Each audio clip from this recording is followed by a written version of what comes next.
Paris, a city made with love for people, long before cars changed the cityscape and threatened the character of the French capital.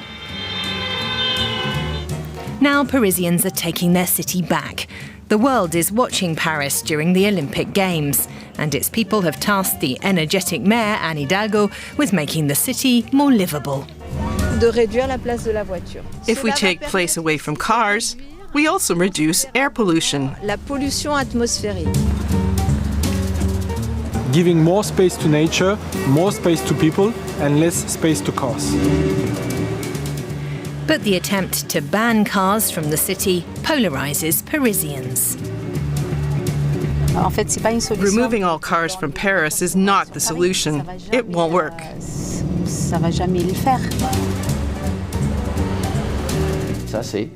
This is outrageous, and what's happening in Paris is a joke.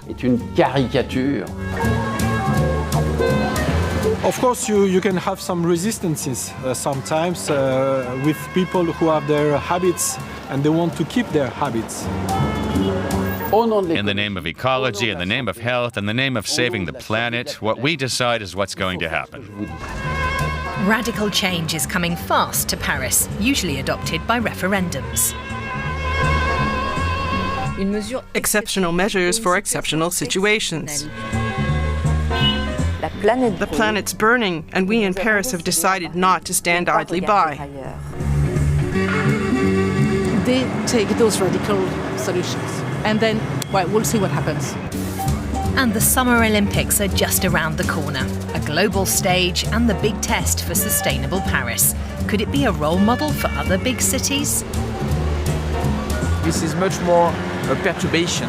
It is also the sign of this tension between are we a sustainable city or are we a touristic city? Deputy Mayor Christoph Nechowski, who's playing a leading role in the city's ecological transformation, stretches his legs in the streets near City Hall between two meetings. So here we are in Rue du Temple, which was formerly an ordinary street with cars, parked cars and cars driving through the streets. And now it's a pedestrian street with some vegetation that we put on it. So it's a part of the transformations that we are trying to implement in Paris, giving more space to nature, more space to people, and less space to cars. Paris is changing mobility with spectacular measures. The highway on the banks of the Seine has been transformed into a recreational area for pedestrians and cyclists. Rue de Rivoli, once one of the most important traffic routes, has been turned into a bicycle route with only one lane left for cars. At many traffic hubs, such as the Place de la Bastille, cars have been sidelined and space made for people. And a 30 km/h speed limit applies throughout Paris.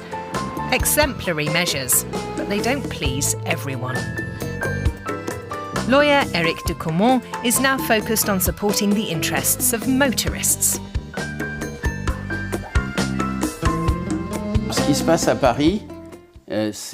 What's happening in Paris should be prevented in all other big European cities. A group of fanatics is trying to remove all cars, all motorcycles, all motorized vehicles from the city, to ban them in favor of soft mobility, and turn the city into a museum where life is no longer permitted.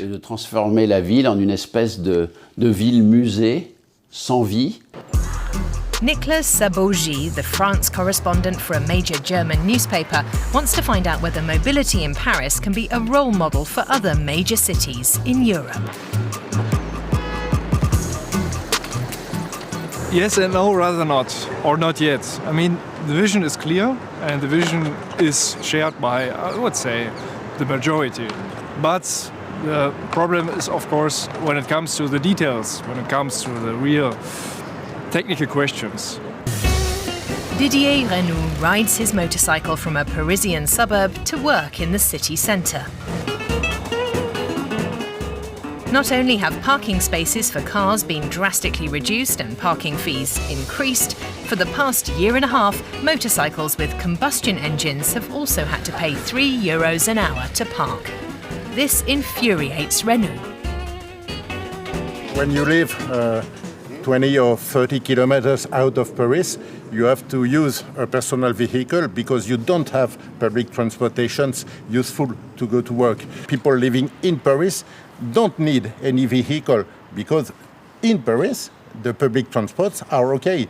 The problem is that 80% of people working in Paris, more than 80% people working in Paris, are living outside of Paris. And more Parisians are moving from the centre to the suburbs. The rents in Paris, which have gone up in the last years, that has also increased the discussion about this whole transportation issue, because you have less and less people who can afford to live in the city center, who don't earn that much money. So you have more and more people living outside, but still work in the city center. So they need to go inside the city center. Let's take a look around Place de la Bastille, a popular residential area in the centre. I'm Parisian and I don't have a car. In Paris, everyone who's lucky enough to live here uses public transport. Nobody needs a car here. We were born in Paris. We've always lived here. And we think there are too many cars. We do everything on foot. We don't need a car. The cars all come from outside. Only 1 in 4 Parisians has a car. We don't like cars. There is now plenty of space for pedestrians and cyclists at Place de la Bastille, while cars have seen their territory reduced. The sustainable changes to the cityscape are being developed scientifically. APUR, the Parisian agency for urban development where experts plan the future, plays an important role in the process. Nous, on est vraiment dans un rôle d'objectivation. Our task here is to analyze everything related to mobility, to observe it from all angles and come up with plans for action. Today, for example, only 9% of all journeys in Paris are made by car. And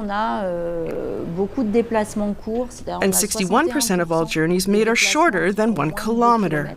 This makes it obvious that mobility by bicycle and on foot should be promoted more strongly. From science to everyday reality. Sarah Bouard drives a cab in Paris for 10 hours a day.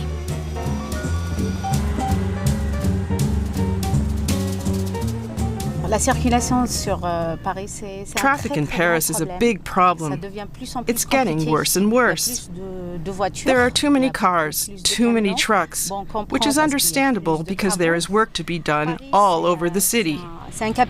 Paris is a city where it'll never be possible to eliminate cars. There are too many stores, too many workplaces. Banning all vehicles from the city is not a solution. And on her rides, more and more bikes get in her way.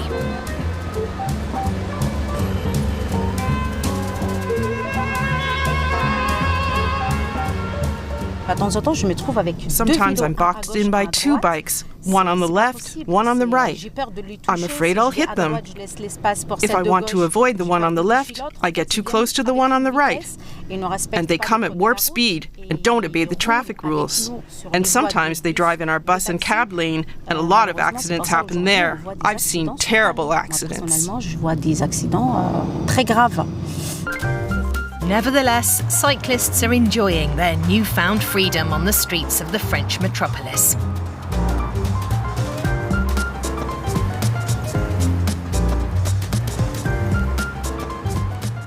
Half the road is reserved for cyclists and no longer for cars.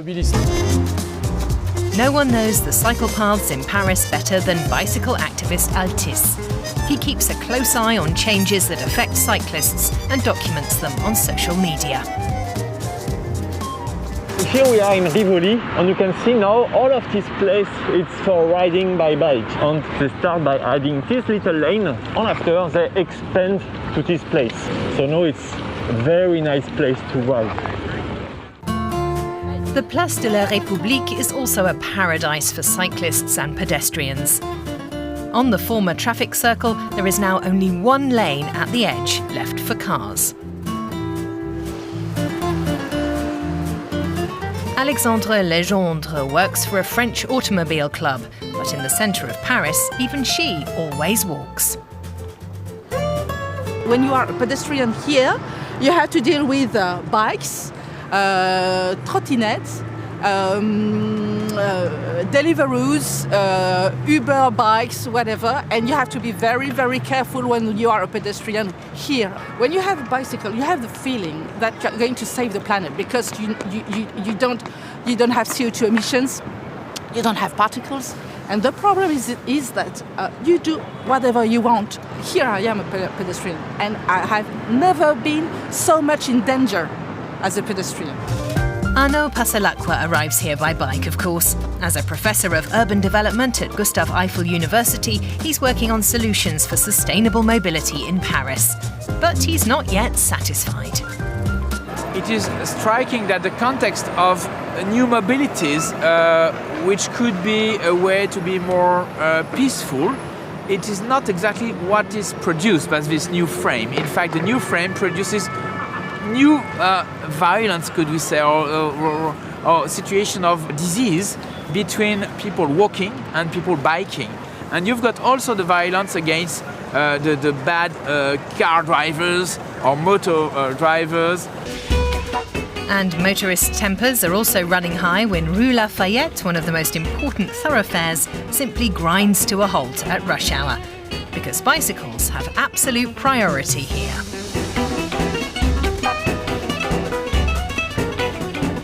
We were elected for that because the mayor, when she was elected, she said that she will pedestrianize streets, that she will give more space to bicycles and less space for cars. So we are just implementing the policy for what we were elected. People living in Paris voted for this decision. They didn't ask people from outside Paris to vote. Anne Hidalgo is just the mayor of Paris, which is only 2 million inhabitants in an agglomeration of 11 or 12. So there is a first problem, which is the governance of this agglomeration.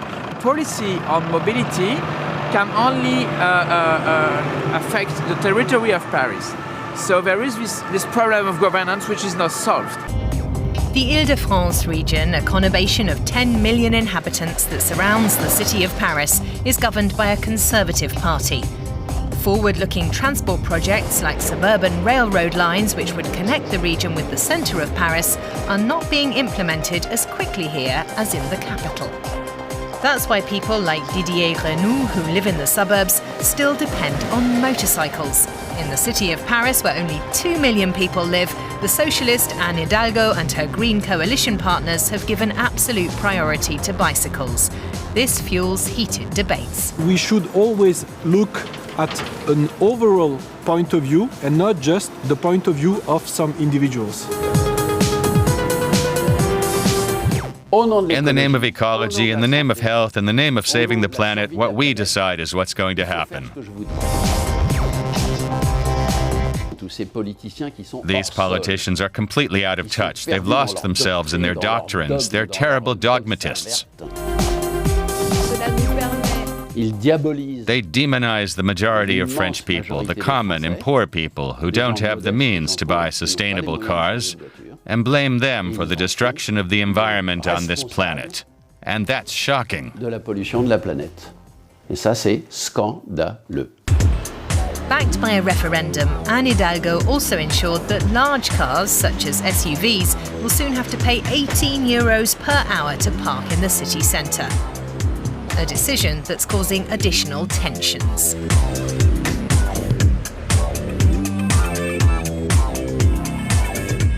She decided to have that symbolic fine, anti-SUV.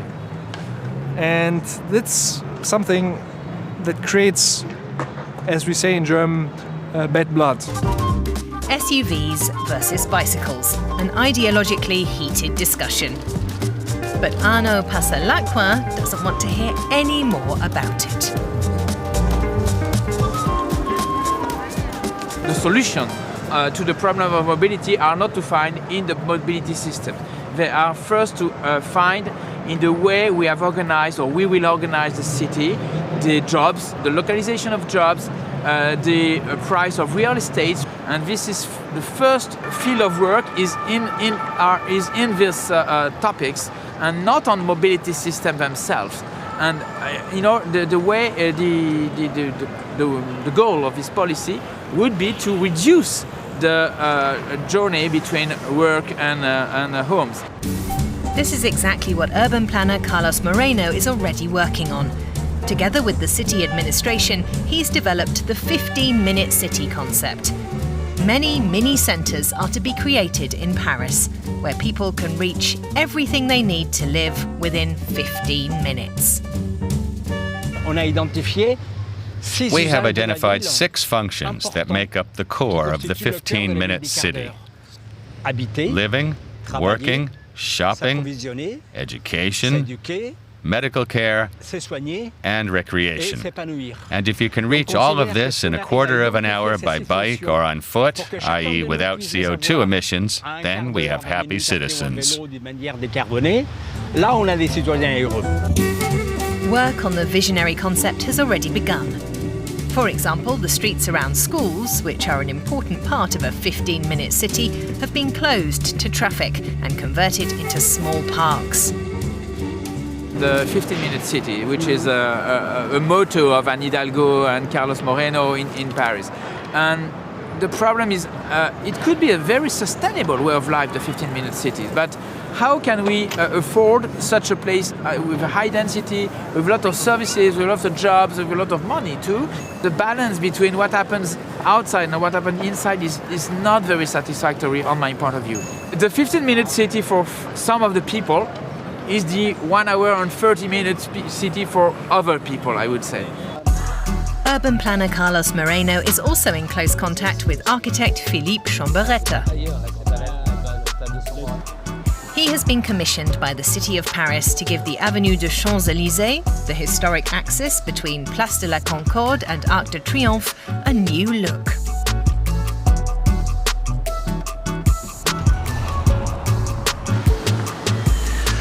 Reducing the part of the car and getting this place accessible to people is one first action. Of course, we cannot completely ban cars. It's a big debate in Paris. I think we have to be careful and being a bit scientific about that and less ideology. So that's very important. We want to be very methodological and scientific and not fighting pro or against car. Changing the city is not something you do overnight. Whether in its old or new incarnation, the Champs-Élysées will probably always retain its reputation as the most popular shopping street in the world. My point of view is that Hidalgo's policy is very ambivalent on the problem of city as a touristic city, Paris as a touristic city. In fact, reconstructing the Champs-Élysées is as a touristic purpose because it's the most well-known street in Paris. But can we still have a very touristic city if we look really in front of us the problem of airplanes and the emissions?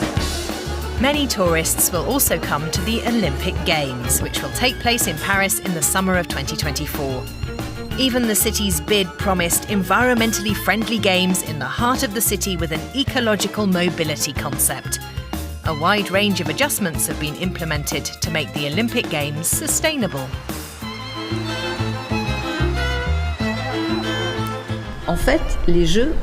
I guarantee you, the Olympics have helped us accelerate the city's urgently needed transformation. Without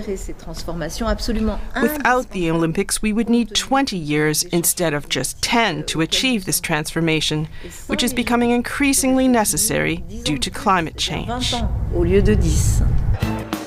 In order to connect the Olympic venues, a large-scale expansion of the public transport network was planned, but much of it is still a construction site. The prestigious Grand Express project, which will connect the centre of Paris with the suburbs, will not be completed until 2030. You have the impression that the political ambition does not fit to the technical reality. So Paris, unfortunately, is not able to present this whole range of new lines, either metro or trains. And that is really a stress test. The people of Paris are also looking ahead to a summer with the Olympic Games in the city with some trepidation. It probably will be a nightmare for any people having to go in Paris, because it will be very, very, very complicated to run in Paris. And you see, if you use the metro, you can see big ads asking people to stay home to work, or to leave Paris or whatever. And so we don't even feel welcome anymore in Paris, even if we live in Paris. For the duration of the Olympics, the price of metro tickets has been almost doubled to €4, presumably to prevent overcrowding. Is this the new Parisian sustainability? We were opposed to that decision that was made by the president of the region. And we disagree with that measure. This example makes clear that there is a tension between the region, which has is the decider for the price of tickets, and the mayor of Paris. On this question, I don't think that Paris is a model, because we have a history of divided territories between the center and the suburb. So is Paris not a role model for the future of mobility in metropolitan areas after all? Well, even if not everything goes smoothly and not everyone agrees, one thing is clear. The subject of mobility no longer leaves anyone in this city cold. It's true, something is happening. I would say to have a vision is a good thing. This French way to have long-term objectives is a good thing. Ecology is far too important an issue on this planet to be left to the green parties alone. We must ensure that everyone's voice is heard on the subject of pollution and mobility, and that party boundaries and doctrines are transcended.